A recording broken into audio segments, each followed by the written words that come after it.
बिहार में चुनाव की तारीखों का ऐलान अगले कुछ दिनों में होने वाला है, लेकिन सीट शेयरिंग दोनों तरफ फंसी हुई है।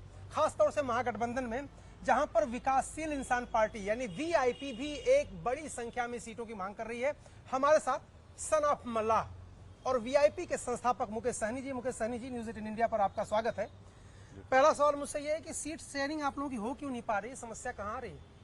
नहीं, देखिए, अभी एनडीए का देखिएगा तो वहाँ पे भी इस तरीके से है, महागठबंधन में है। महागठबंधन में तो हम लोग कई राउंड हम लोगों ने चर्चा कर लिया, 1 to 1 सीट पर हम लोगों ने चर्चा कर लिया है। और चुनाव के समय में ऐसा देखा जाता है, हर बार ऐसा होता है कि सीट शेयरिंग का फार्मूला जो है ना अंतिम आवर में क्लियर होता है। अच्छा। क्योंकि बहुत सारे दल होते हैं, सभी सीट पर सभी का दावेदारी होता है, और जब क्लियर हो जाता है तो क्या हो जाता है कि वो पार्टी जो है ना वो अपने क्षेत्र में अपने वर्कर को मैसेज दे देता है, और जब मैसेज दे देता है ना तो वहाँ पे भगदड़ हो जाता है। मतलब मान लीजिए कि वीआईपी पार्टी एक कोई पर्टिकुलर सीट है, वहाँ पे तैयारी कर रहा है और 2 4 5 कैंडिडेट उम्मीद लगा के रखे हैं कि हम यहाँ से चुनाव लड़ेंगे, और वहाँ पे सडनली पता चल जाता है कि ये आरजेडी का कैंडिडेट हो गया, चला गया। तो फिर वहाँ पे क्या हो जाता है, वो थोड़ा असंतोष अपने आप को महसूस करता है। उसमें से कुछ लोग क्या होता है, ऑप्शन ढूंढने के लिए किसी अन्य दल में चले जाते हैं, और अन्य दल वाला क्या करते हैं, झूठ बोलकर उनको अपने दल में ले आते हैं। देंगे तो टिकट नहीं, क्योंकि 4 दिन या 10 दिन में किसी पार्टी से मूव करेंगे तो वहां पे टिकट मिलना नहीं है, लेकिन वो झूठ बोल के वादा करके आश्वासन देके कि हम करेंगे, और उसके पास कोई ऑप्शन तो है नहीं, क्योंकि एक जगह से टिकट तो कट ही चुका है। तो स्ट्रेटेजी है क्या आप लोगों की कि थोड़ा देर किया जाए? ये माना जाता है कि ऐसा ही हमेशा हुआ है। हाँ, तो चाहे वो एनडीए हो या इंडिया गठबंधन हो, तो इस तरीके से देखा जा रहा है, देर करते हैं। बताइए। और आचार संहिता के नजदीक आकर या आचार संहिता लग जाए तो उस समय में नंबर और जगह चिन्हित होता है। एक बात बताइए कि जब आप एनडीए के साथ थे तो 13 सीटें आपको मिली थी। कोई कह रहा था कि आपकी पार्टी की तरफ से कि 18 सीटों का वादा हुआ था, 13 मिली। इस बार कितना मिलेगी वीआईपी को? देखिए, उस समय में तो हम महागठबंधन के साथ थे, तेजस्वी जी के साथ थे, तो ऐसे जब हम थे तो अब कई तरह का ऑफर वो लोग दे रहा था, आइए हमारे साथ। तो हमारा इंटरेस्ट था कि उधर जाना नहीं है और महागठबंधन में ही मजबूती से रहना। और उस समय में 25 सीट का बात हुआ था, डिप्टी सीएम का बात हुआ था। फिर एंड टाइम पे ऐसा हुआ कि हमारा गठबंधन टूटा, और कुछ गलती राष्ट्रीय जनता दल से हुआ, कुछ गलती हमसे हुआ, हमने जल्दी रिएक्ट कर लिया। और वो जो उनको नहीं करना था, समय पे सीट का जो सभी पार्टी का नंबर को घोषणा हुआ, तो वहाँ पे वीआईपी का भी कर देना चाहिए।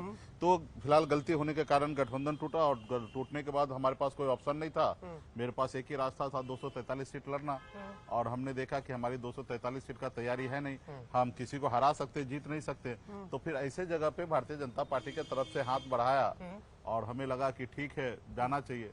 तो जब वो पहले जो ऑफर करते थे तो उनको भी पता है कि भाई इनके पास तो कोई ऑप्शन है नहीं, तो हम जो देंगे वो लेंगे। तो वही हुआ, जो वो दिए वो लिए, और चुनाव परिणाम में सरकार, जहां हम थे वहां सरकार बना। तो वो समय बीत गया। उसके बाद आपने देखा कैसे पार्टी, भारतीय जनता पार्टी ने तोड़ दिया, विधायक को खरीद लिया। उसके बाद हम आज उनसे दूर हैं, और 2024 में ही समय रहते हुए इस बार फिर से हम इंडिया ब्लॉक में आए हैं। और हमारी ताकत, आप तो वोटर अधिकार यात्रा में आप साथ में थे, राहुल जी का यात्रा जो चल रही थी उसमें आपने देखा होगा कि वीआईपी पार्टी को कोई ये क्लेम नहीं कर सकता है, कोई दल, कि हमसे छोटा पार्टी है। वोट के मामले में लोग सड़क पर दिख रहे थे, आपके लोग बहुत डिसिप्लिन तरीके से हर जगह थे, और झंडा बैनर के साथ था, क्वालिटी का देखा मैंने, और महिला पुरुष सब था। तो पार्टी कितनी, आपके लोग तो पूछ रहे हैं ना कि सहनी साहब को सीट कितनी मिलेगी? ये गठबंधन के सहयोगी डिसाइड करेंगे। तेजस्वी प्रसाद यादव जी राष्ट्रीय कोऑर्डिनेशन कमेटी के अध्यक्ष है, उनको देखना है। और हमने तो मार्च में ही राष्ट्रीय कार्यकारिणी का बैठक हुआ था, उसमें हमने निर्णय लिया है कि आगामी विधानसभा चुनाव जो होगा, क्योंकि 11% वोट हमारा कोर है, और 37% वोट जो है जो हमारे कर्पूरी ठाकुर जी, जननायक कर्पूरी ठाकुर जी है, उनके विचार को लेके चल रहे 37% का क्लस्टर है। तो उसका नेतृत्व आने वाले समय में हम लोग करने वाले हैं। तो उसको देखते हुए हमारे 60 सीट का डिमांड है कि हम 60 सीट लड़ना चाहते हैं। डिप्टी सीएम अति पिछड़ा का बेटा हो, तो ये हमारी तरफ से डिमांड है। रहा कि गठबंधन प्लेटफॉर्म है, 243 सीट है, 6 दल है, सबको एडजस्टमेंट करना है, तो वहाँ पे कम ज्यादा हम लोग बैठ के हम लोग चर्चा करेंगे। और ये आपने देखा कि जिस तरीके से राष्ट्रीय जनता दल का लोग समर्थक रोड पे उतरे, उसी तरीके से वीआईपी का या कांग्रेस का उतरे। तो उसमें पार्टी ठीक है, एक पार्टी बहुत बड़ी पार्टी है, और कांग्रेस नेशनल पार्टी देश में कई बार प्रधानमंत्री बनाए हैं, और देश लेवल की बड़ी पार्टी है। तो वो सही है, लेकिन बिहार में वोट के मामले में अगर देखिएगा तो बिहार में सबसे वोट के मामले में देखिएगा तो राष्ट्रीय जनता दल जो है वो उनके पास एक अपना वोट है जो कई सालों से वो लेके चल रहे, उसी हिसाब से वीआईपी पार्टी का एक आधार वोट है। हम नहीं क्लेम करते कि हमको सभी जाति धर्म के लोग हमको वोट देते, लेकिन इतना तो हम क्लेम करते कि 99% जो हमारे फिशरमैन कम्युनिटी है मल्ला, जो 11% वो हमको देते, और ये वोट जो है एनडीए के पास था, और एनडीए से इधर शिफ्ट होना है तो उधर अगर 11% का पोलिंग कैपेसिटी 7 से 8% होगा, अगर 8% वहां से इधर आना है तो उनके लिए 16% का नुकसान है। ठीक बात है। और जहां हम रहेंगे वहां फिर सरकार बनने की गारंटी है, तो ऐसे जगह तो हम चाहेंगे कि हमको ज्यादा से ज्यादा सीट मिले। तो आप गारंटी जब दे रहे हैं तो गारंटी कुछ आपको भी तो चाहिए, जो उप मुख्यमंत्री पद की गारंटी आपको चाहिए ना? हाँ, उसमें कोई समझौता नहीं है, उसमें कोई कम्प्रोमाइज नहीं है, कोई समझौता नहीं है, वो फाइनल है। उप मुख्यमंत्री बनना ही है? बनना है क्या, फाइनल है, वो उसके नाम पे घोषणा भी हो जाएगा समय रहते हुए। अच्छा, मुख्यमंत्री पद के दावेदार की भी घोषणा होगी क्या? हाँ। कब तक?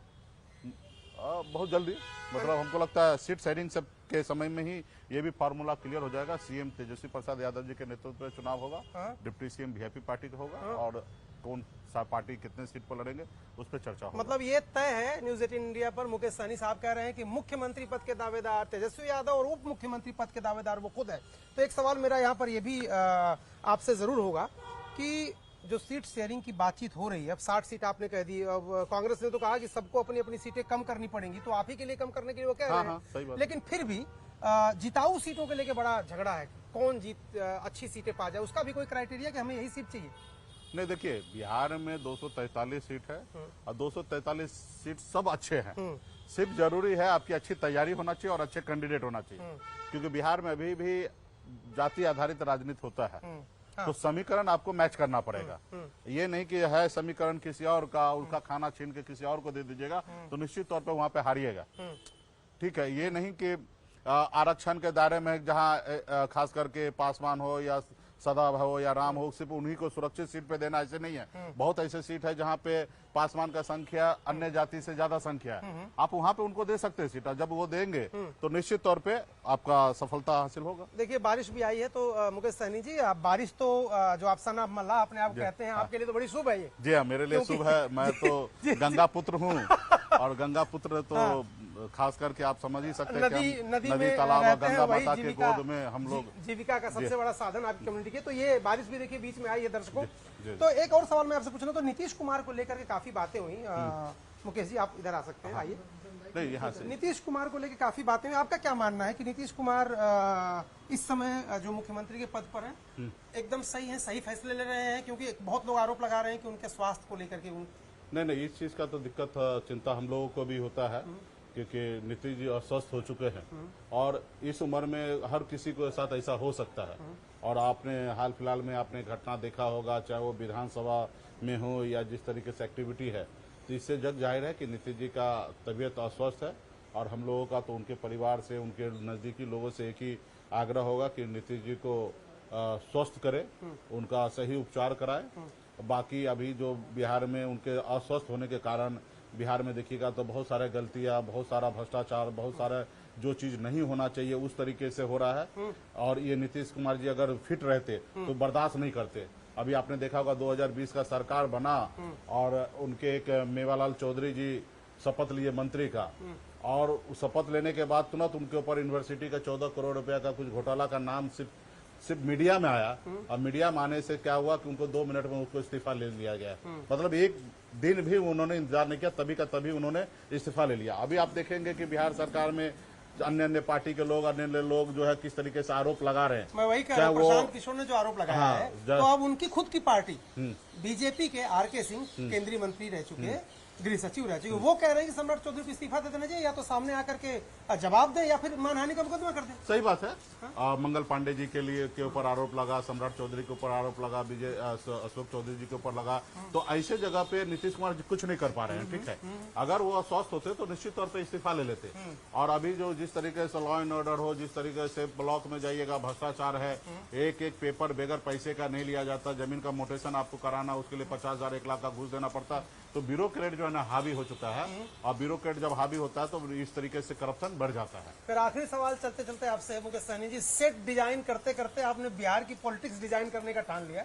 तो अब डिजाइन आपके मुताबिक ही चल पाएगा महागठबंधन, आपको लगता है? क्योंकि उधर जब आप थे, आपने कुछ मांगों पे समझौता नहीं किया और उससे बात आगे बढ़ी, आपको बर्खास्त कर दिया उन्होंने। तो वो जो आपकी मांग है आरक्षण वाली, वो मतलब हमेशा रहेगा। वो तो मेरा जिंदगी का एक ही मोटिव है, लक्ष्य है कि निषाद समाज के लिए जो मैं लड़ाई लड़ने के लिए, आंदोलन करने के लिए मैं बिहार में आया था, उनके अधिकार की आवाज उठा रहा था। ये एक परिस्थिति बना कि आज हमारे एक पॉलिटिकल पार्टी बन गया और हम एक राजनीतिक फ्रेम में फिट हो गए हैं, क्योंकि हमारे पास एक संख्या है, वोट है। और जब वोट आपके साथ हो तो बाबा साहब का तो यही फॉर्मूला है कि भाई वोट के दम पर आप राज्य में आप विधायक और सांसद बना सकते, तो वो तो हमारे साथ है। तो ये लड़ाई है कि जब बंगाल में निषाद को आरक्षण है, दिल्ली में आरक्षण है एससी का, तो बिहार में भी होना चाहिए। इसके लिए हम लोग लड़ाई लड़ेंगे, बिहार से लेकर दिल्ली तक पावर बनाएंगे और भारत सरकार जो भारत के संविधान है उसके दायरे में रहकर निषाद को रिजर्वेशन देने का काम करेंगे।